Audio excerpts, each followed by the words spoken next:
Directed, written, produced, and even starring Terry Adderholt. We are talking The Relic. And no, this is not the Tom Sizemore movie. This is actually a 2025 low budget, kind of spirit medium, demonic summoning type film. And the story focuses on this woman whose son has been murdered a year or so ago. And, you know, she's in a bad way about it, as you can probably understand. And she's trying to kind of move on with her life and everything, but she's really unable to. And she thinks she's hearing signs from her son, maybe from beyond the grave, trying to communicate with her. And she ends up kind of getting a group of friends together and hiring a spirit medium, and this spirit medium brings along this artifact, this relic, that is a kind of severed head, like a shrunken head type thing. And it turns out this spirit medium is actually a charlatan, but the artifact was real, and instead of summoning the passed away child, it's actually brought forth this kind of evil spirit, which is now harassing this woman and her kind of circle of friends. What will happen? You will have to watch the movie and find out. So, let us discuss. This is a very cheap kind of, sort of movie. I saw this on Tubi. It very much feels like a Tubi movie. Let's talk about the positives. Okay, I don't think it's a badly shot film, if I'm kind of being honest. There's a lot of conversation in rooms.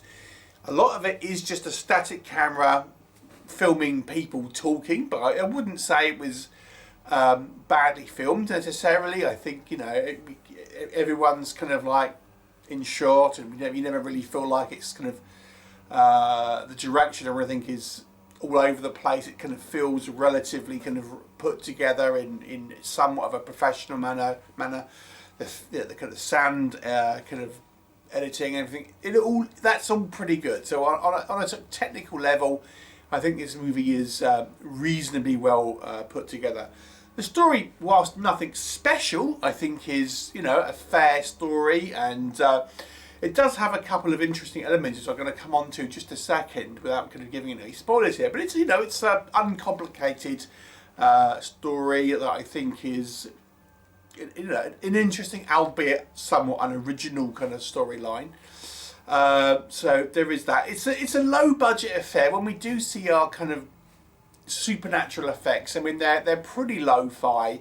To be honest with you, I'm not going to judge it too harshly on that, but it is worth mentioning that, you know, it's not a particularly strong film on VFX, but I appreciate the attempt here with some kind of practical kind of VFX. The acting is mixed, but again, if you're sort of familiar with films that are made for Tubi, even though this is not Tubi original, it's kind of along those lines. There is a couple of kind of jokes and comedic moments in here. I wouldn't say this is like a horror comedy necessarily. There were a few comedic moments which I kind of thought sort of worked sometimes. The best thing in this movie, though, is there's a little bit of kind of backstory involved here, and there's sort of two things, and I'm not going to really say one of them. It's not revealed until the very end of the movie. But the other one is this young boy was actually killed as part of a school shooting. And I thought this was an interesting backdrop for a kind of a haunting movie. Because it's not a set of circumstances that I think you often hear about in a movie like this. So I actually thought that was sort of an interesting idea. And then the movie kind of calls back to it towards the end. And again, I think it's the cleverest thing in the movie, is all I'm going to say. It has this kind of like the reveal of the killer who got away with it, you might say, and then this kind of comes up, and how it's dealt with in regards to how people feel about it, I think is very interesting. It's by far and away the most original thing in the movie, and it's so sort of like out of place in a way in an otherwise very, very generic movie. It doesn't even form a huge part of the story, and it's not even the kind of the fact that it was a school shooter doesn't really affect the actual story in the main, but there's just these kind of the backdrop of it, and then there's kind of how people feel about it towards the end, I thought was interesting. And there's kind of another little kind of like reveal towards the end about certain drugs and stuff, which again I think, do you know what, it was a little late in the game, but I thought that was an interesting kind of little kind of addition to the story. So let's talk about what doesn't work. Those two things aside, the story is just super, super generic. I mean, it's very much like, you know, a kind of a spirit medium session gone awry that we've seen plenty of kind of times. Summoning a spirit and something else kind of calls back. There's plenty of movies like that, including the kind of the Ouija movies and things like this. So it's very sort of mundane in regards to the plot, and you know, our kind of like B characters get killed off and things like this. Exactly how you think this kind of film is going to go. I've mentioned the acting is mixed. Like I've said, if you've watched Tubi movies, I mean, it's just going to come no surprise. It's very much typical of that. I don't think it's the worst acting necessarily, but it's not exactly high drama. Let me just kind of say that. The biggest issue, however, with this movie is it is way too long. The story isn't that deep. This story really could have been told in about an hour, maybe 70 minutes, and it would have had a lot more of a punchy film.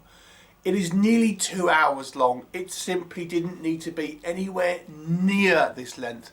We don't really start getting anything overtly supernatural happen into well over an hour into this movie before you actually get anything which could be classed as horror, really. It's therefore the pacing of this movie is at a snail's pace, because it is just like not a lot happening. It is conversations in rooms, functionally directed, but it's not exactly dramatic, with kind of like at the best somewhat mediocre kind of acting performances, with a lot of kind of like trivial dialogue and lots of y'all and all this kind of like platitudes between characters and stuff. Very kind of much just chit chat, really. Nothing really too much about the actual plot necessary.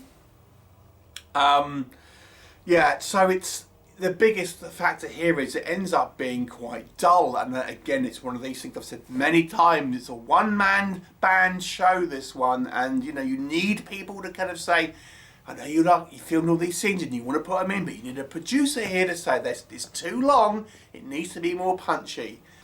As I've mentioned, the VFX are low budget. Now, the budget is what it is. It can't go above the budget.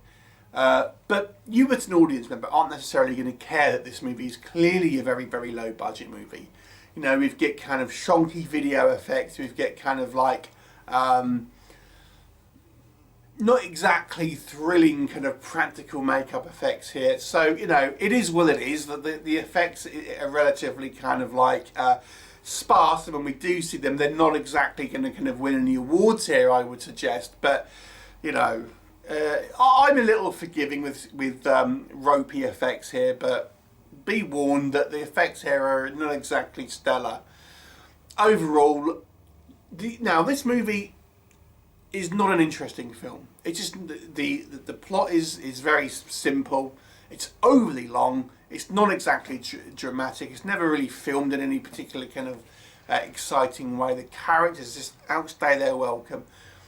I was going to give this a 3 out of 10, but I'm going to give it a 4 because I think the introduction of the school shooter sort of backstory and that element that sort of comes into it later on in the movie in its own gives it another point for me, because I think that was a little bit of interesting commentary. I won't say exactly what, but it's the most interesting thing in the movie.